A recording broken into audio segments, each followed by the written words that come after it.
OAB Cidadania dessa semana está começando e no programa de hoje a gente vai esclarecer as dúvidas sobre o projeto de terceirização que foi aprovado pela Câmara dos Deputados. Com a sanção do presidente Michel Temer, muita coisa vai mudar. No programa de hoje você vai conferir o que muda efetivamente e ainda vai poder acompanhar.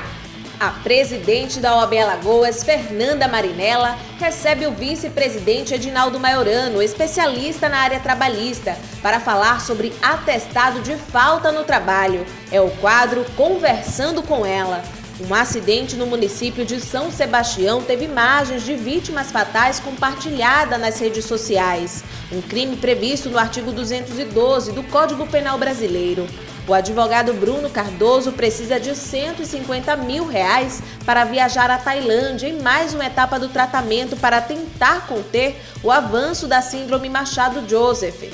A Caixa de Assistência dos Advogados abraçou a campanha e vai realizar um bazar solidário. Tem também os quadros Minuto Prerrogativas, Giro da Semana, Notícias do Conselho e OAB Tira Dúvidas. É agora, no OAB Cidadania.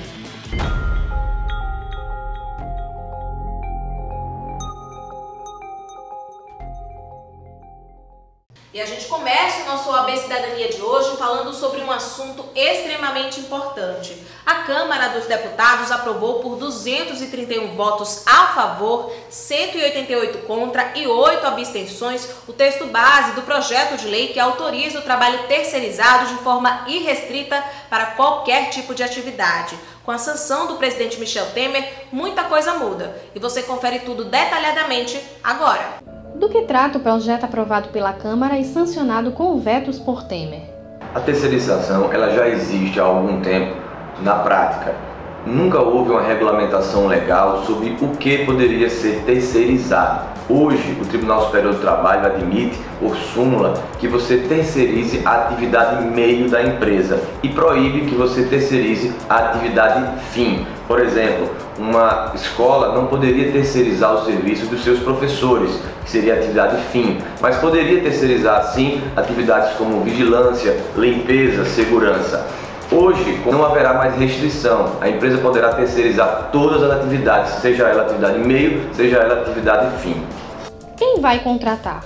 A mudança da lei foi basicamente com relação à destinação da terceirização, atividade meio e atividade fim.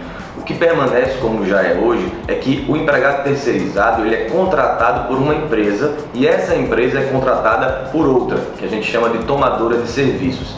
O empregado ele não vai ter vínculo direto com a tomadora de serviços, mas tão somente com aquela empresa que o contratou. Então todos os encargos, todos os pagamentos vão ser feitos pela empresa que o contratou. A empresa contratante, a tomadora de serviços, ela vai repassar os valores contratuais para aquela empresa e ela que vai ficar encarregada de pagar o funcionário e de recolher os encargos devidos, como INSS, como FGTS e outros tributos. No caso de atraso de pagamentos e outros direitos, quem deve ser responsabilizado? Empresa, contratante ou terceirizada?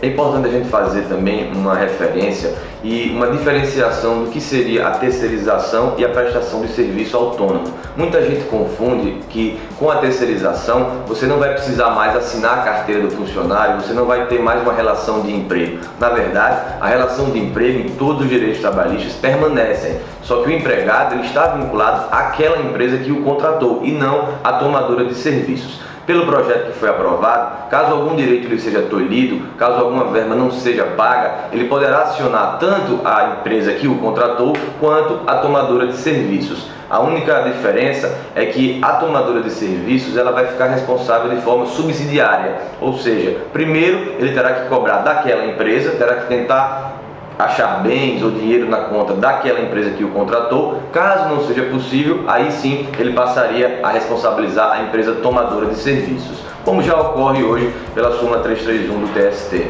Como ficam as contribuições sociais? Olha, o recolhimento permanece da mesma forma que é hoje. A única diferença é que, como eu disse, o empregado ele não vai ter vínculo direto com a tomadora, mas a empresa que o contratou vai ter as mesmas obrigações de recolher os encargos sociais. Isso não muda, nenhum direito vai ser tirado daquele trabalhador. Ele vai continuar recebendo o FGTS na sua conta vinculada, vai ter o desconto do INSS por aquela empresa também, e a empresa tomadora de serviços ela vai tão somente fiscalizar esse cumprimento para que futuramente isso não venha sobrar para para ela, caso aquela empresa contratada deixe o trabalhador, deixe de pagar alguma verba ou recolher algum tributo daquele trabalhador. Funcionários terceirizados terão os mesmos direitos no ambiente de trabalho que os funcionários da empresa? Tanto o salário quanto a carga horária do terceirizado deve ser compatível com aquela do trabalhador da empresa tomadora de serviços.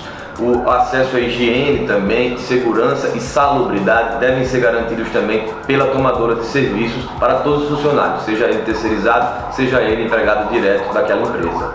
O presidente sancionou o projeto de terceirização da Câmara, mas também há um em tramitação no Senado.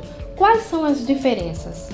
É uma polêmica bastante interessante do ponto de vista jurídico, porque a gente lembra que esse projeto da Câmara, que foi aprovado agora, ele é um projeto que é de 1998. Ele foi entregue ainda pelo presidente Fernando Henrique Cardoso. E ele já foi aprovado no Senado na época e estava na Câmara desde 2002. Então ele estava engavetado e ninguém mais havia falado sobre esse projeto. O projeto do Senado, que foi em 2015 aprovado pela Câmara, ele pressupõe uma maior discussão com a sociedade. Ele foi debatido, tiveram audiências públicas, tiveram reuniões de sindicatos, partidos políticos, então a sociedade participou um pouco mais da elaboração desse outro projeto, que ainda não foi votado no Senado.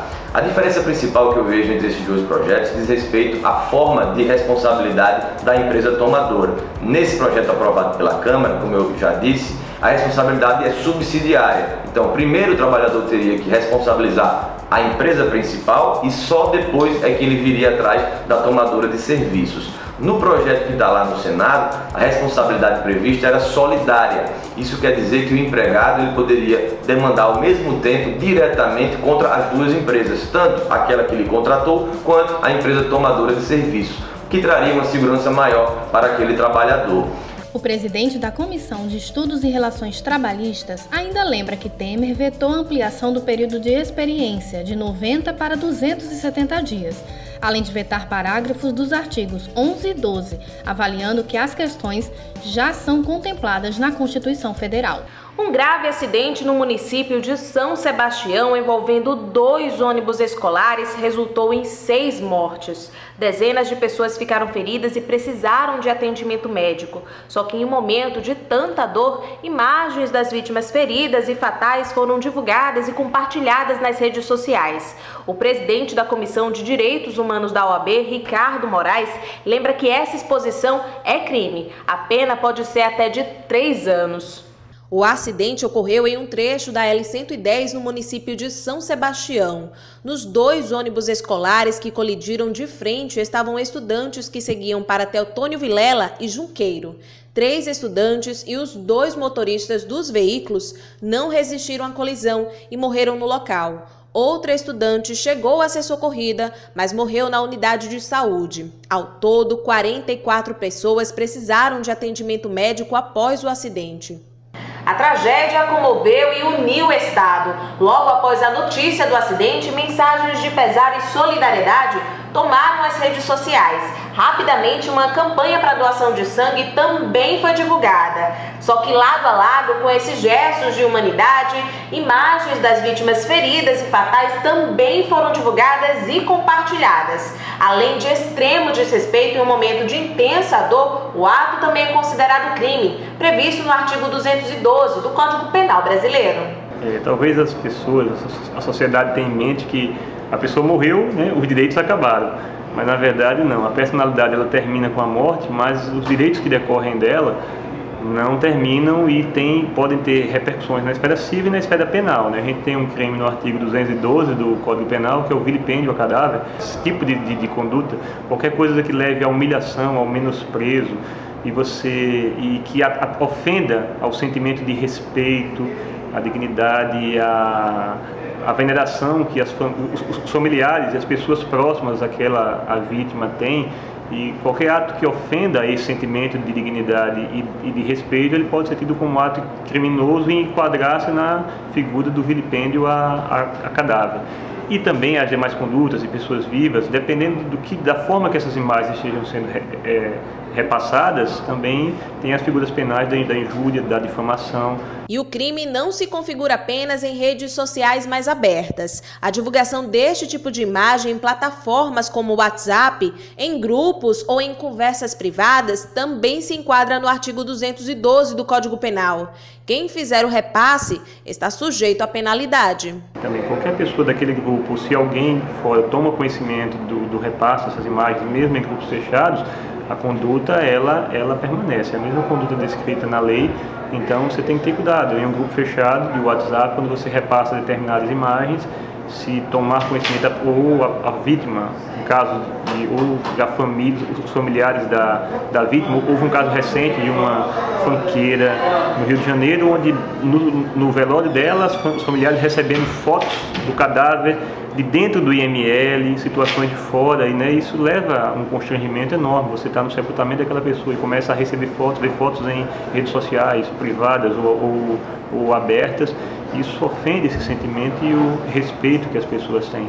Então o ordenamento jurídico ampara essas situações e muitas vezes a população, a sociedade desconhece e incorre num risco muito grande de responder a um processo penal com uma ação civil de reparação de danos. O presidente da Comissão de Direitos Humanos da OAB Alagoas explica como a denúncia pode ser realizada. Como é que funciona isso? Quem tiver conhecimento dessa denúncia, só é se dirigir à autoridade competente policial e prestar essa informação, essa notícia desse fato. Então, familiares ou conhecidos ou amigos que tenham conhecimento desse fato, de quem fez essa divulgação, então o risco é muito grande. Então, qualquer pessoa que esteja repassando essas imagens, pode, por uma terceira pessoa que tenha conhecimento desses fatos, pode ir a uma autoridade policial ou a alguém da própria família que constitua um advogado, e o advogado em si entrar com essa representação criminal contra essas pessoas que vão responder e muitas vezes acham que não estão cometendo crime nenhum e estão de fato ofendendo o ordenamento jurídico. Chegou a hora do quadro Minuto Prerrogativas, onde a gente fala sobre a necessidade da garantia dos direitos do advogado no exercício da função. Somente através dessa garantia é que os advogados podem assegurar o respeito aos direitos da sociedade.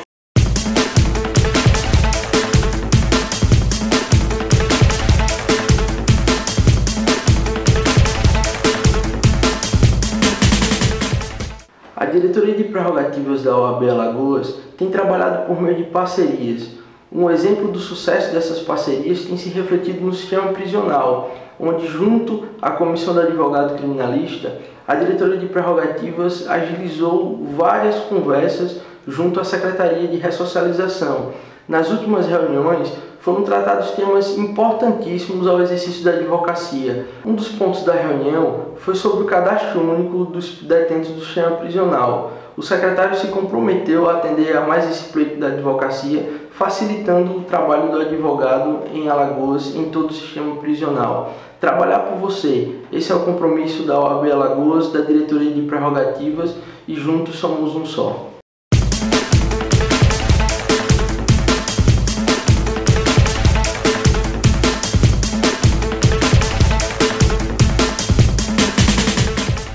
A gente segue agora para o intervalo e na volta tem o quadro Conversando com Ela. O tema de hoje é atestado de falta no trabalho.